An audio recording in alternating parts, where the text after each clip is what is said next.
이곳에 심각한 위협이 되고 있다.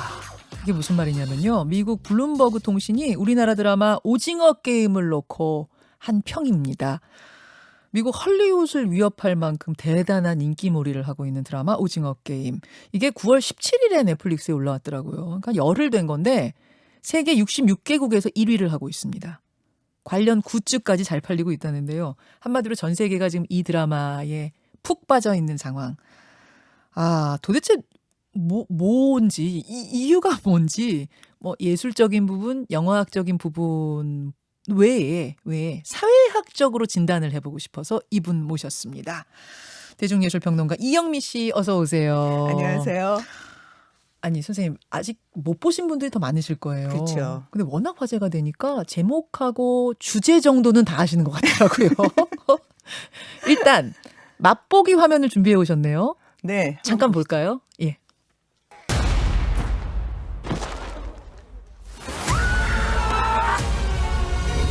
이건 게임일 뿐입니다.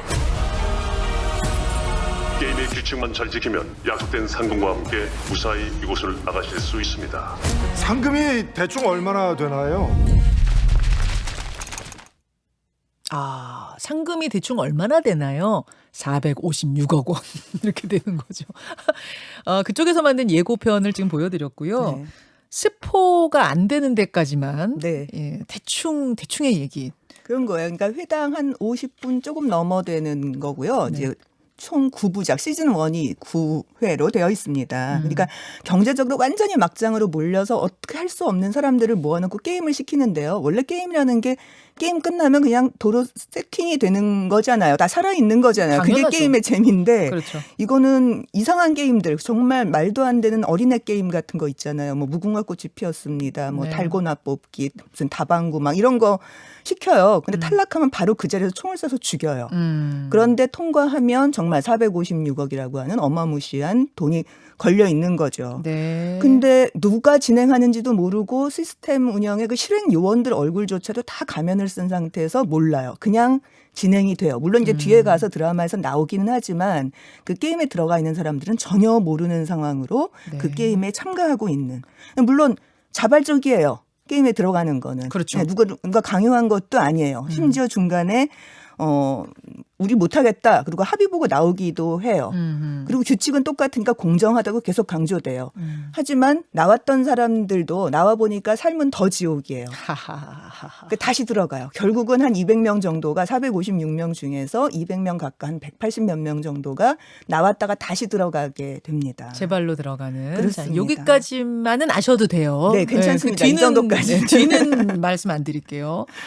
그러니까 뭐 제목에서부터 알 수도 있듯이 우리가 어린 시절에 했던 그 전통 놀이, 그러니까 요즘 애들이 하는 그 온라인 게임 말고요. 골목에서 운동장에서 네. 하던 그 전통 놀이가 이 드라마의 곳곳에 나오는데 근데 이게 너무 잔인한 놀이로 그렇죠. 그려지니까 이거 뭐 우프다고 해야 되나요? 비극적이라고 해야 정말 되나요? 우퍼요, 실제로. 정말 우스우면서도 슬프고 정말 끔찍하고 그렇습니다.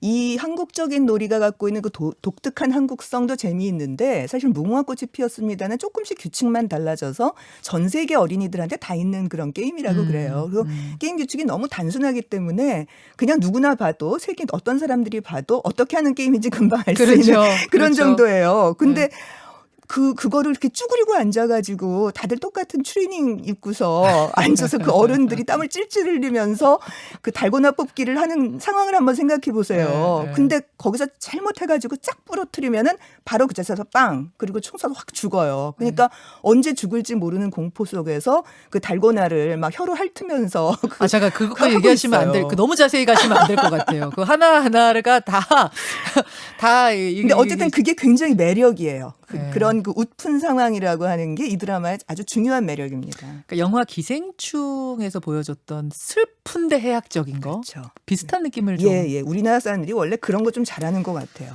근데 도대체 이게 왜 이렇게 인기냐? 우리가 이제 그걸 좀 분석하고 싶은 거죠. 우리나라뿐 아니라 66개국 1위 네. 이런 대기록이 왜 나오는 것인가? 그 해외는 일단 좀 제쳐놓고 우리나라만 보자면요. 뭐 표절 얘기도 있고 합니다만 사실 대중예술은 어느 정도까지는 포맷이 이게 지속되는 게 좀 많아요. 근데 저는 일단 어떤 한 작품이 한 작품의 인기는 우연에 의해서 이루어질 수도 있어요. 제가 계속 여기 나와서 늘 말씀드리듯이. 네. 그러나 그것이 아니라 여러 가지 그 트렌드를 보면서 이게 나올 때는 이건 뭔가 민심의 변화가 있다고 보는 거죠. 큰 흐름의 변화입니까? 네, 네. 그러니까 이 민심의 변화는 사실 이 오징어 게임만이 아니라 올해 텔레비전 드라마에서의 어떤 독특한 경향들이 몇 개가 있어요. 예를 들면 한 두 가지를 얘기할 수 있는데요. 작년부터 올해까지 정말 몰아치고 있는 어마어마한 막장 드라마 붐. 펜트하우스로 대표되거든요. 펜트하우스. 네. 저는 그거는 안 봐가지고 잘은 모르겠어요. 펜트하우스뿐만이 아니라 이제 네. 그게 성공하고 나니까 여러 가지 막장 드라마들이 다 같이 떴거든요. 그게 다 수익권으로 올라가 있어요.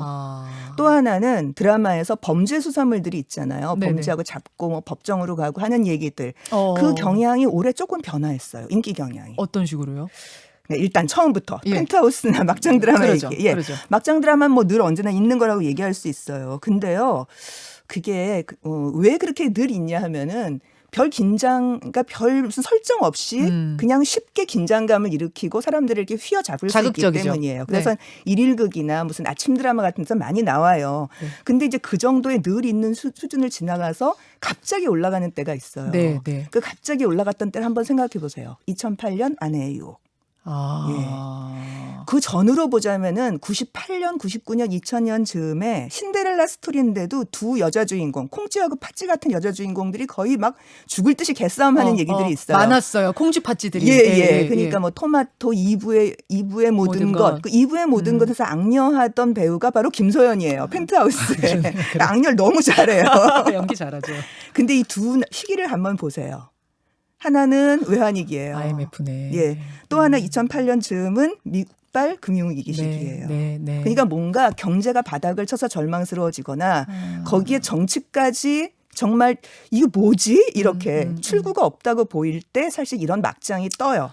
그러면 그러니까 그 얘기는 올해가 작년 올해에서 뭔가 민심이 이거 뭐지? 그러니까 막장 드라마에 몰빵을 할 수밖에 없을 정도로 사람들 머릿속과 심리가 강팍해졌다는 것을 의미해요. 코로나도 있으니까. 그럼요. 코로나도 더 있으니까. 심하죠. 예. 그 범죄 수사물도 많았는데 뭐 예. 두드러진 올해의 거는 뭐예요? 두드러진 특징은 사적 복수에 의존하는 작품이 늘어났다는 거예요. 예를 들면 모범 택시, 빈센조, 그럼요. 악마 판사 다 그래요. 근데 이건 올해의 좀 독특함이에요. 물론 우리나라 범죄 수사물은 어느 정도까지는 개인적 트라우마나 복수심 같은 게 깔려 있기는 합니다. 네.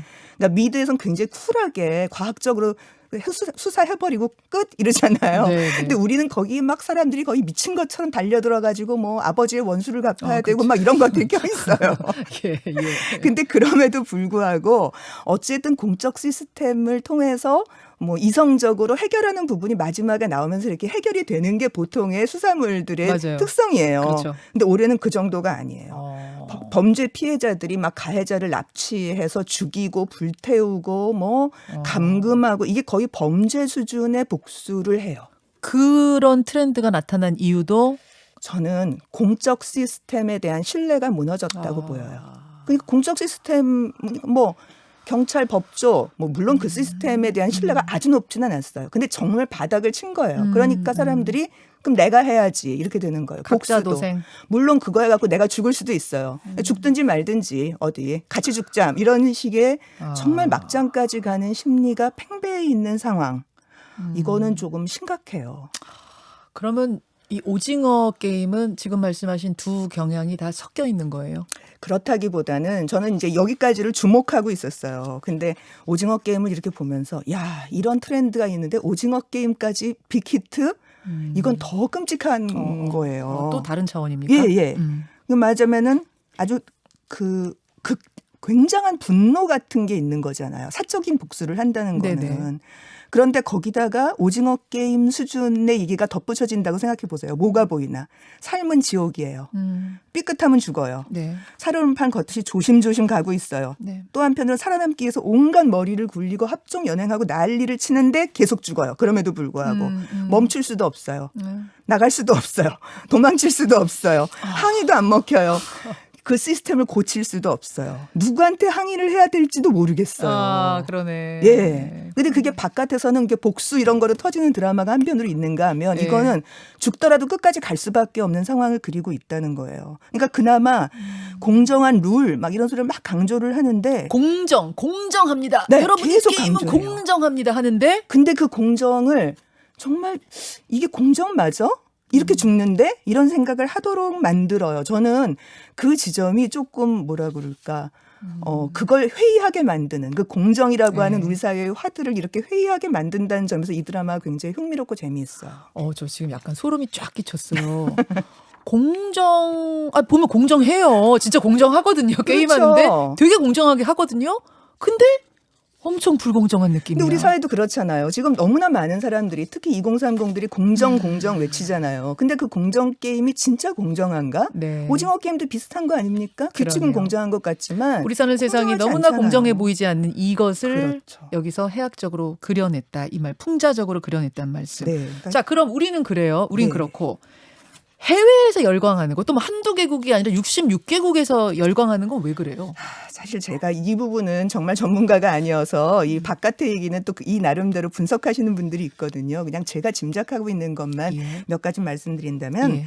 하나는 일단 한국 대중문화 콘텐츠에 대한 세계인의 관심 자체가 굉장히 높아졌어요. 이전하고 달라요. 아, 예. 그러니까 대중음악, 영화, 드라마, 게임, 웹툰 할 것 없이 뭐 지금 아카데미상 막 휘어잡고 뭐 웹툰 엄청 잘 팔리고 웹툰도 그래요? 웹툰도 K 잘 웹툰? 팔려요. 예, 예. 웹툰은 우리나라가 굉장히 앞서 있어요. 왜냐하면 뭐 만화 그러면 일본이잖아요. 네, 근데 네. 인터넷이 우리가 먼저 나왔기 때문에 웹툰 스타일의 그 포맷이 우리가 훨씬 더 앞서 있어요. 그건 아주 일찍부터 그랬어요. 그렇군요. 예. 게다가 뭐 케이팝은 말할 것도 없죠. 네, 네. 그게 사실은 그러니까 2000년대가 되면서 인터넷 시대로 넘어왔는데요. 그러면서 전 세계인들의 대중문화적 감수성과 취향이 굉장히 빠르게 동질화됐어요. 아, 그리고 아시아권이 경제 성장을 하면서 수용자들이 성장을 하니까 미국 같은 대중문화 선진국들이 아시아권의 눈치를 볼 수밖에 없어서 아시아 배우 쓰고 아시아 소재 쓰고 막 이렇게 됐어요. 아. 지금 최근에 그런 경향 계속 있잖아요. 예. 디즈니까지도. 맞아요. 예. 근데 이런 흐름에서 보자면 한국의 대중문화는 서구하고 아시아를 잇는 그 묘한 중간 지점에서 양쪽을 다 먹어치울 수 있는 어떤 잘했네. 흐름이 있어요. 우리가 잘했어. 자, 이제 또요. 또 하나의 둘째는요. 이런 공적 시스템에 대한 신뢰 붕괴 혹은 각자 도생에 대한 이런 경험이 우리만의 문제가 아니라 전 세계의 문제인 것 같아요. 그러자면은 국가가 나를 더 이상 보호해주지 못한다는 절망감에 전 세계인들이 다 공감하고 있고 네. 한국은 그게 굉장히 극심한 나라잖아요. 그거를 싹 건드린 거죠. 그러니까 되죠. 진짜 분석 잘하시네요. 이혜봉 선생님 시간 괜찮으시면 댓글쇼 한 10분만 하고 가시죠. 네, 알겠습니다. 고맙습니다. 고맙습니다. 김현정의 뉴스쇼는 청취자 여러분의 참여로 이루어집니다. 트위터, 페이스북, 레인보우 게시판, 그리고 단문 50원, 장문 100원의 유료 문자 샵 1212, 우물정 1212 통해 참여하실 수 있습니다. 김현정의 뉴스쇼, 여러분과 함께 만듭니다.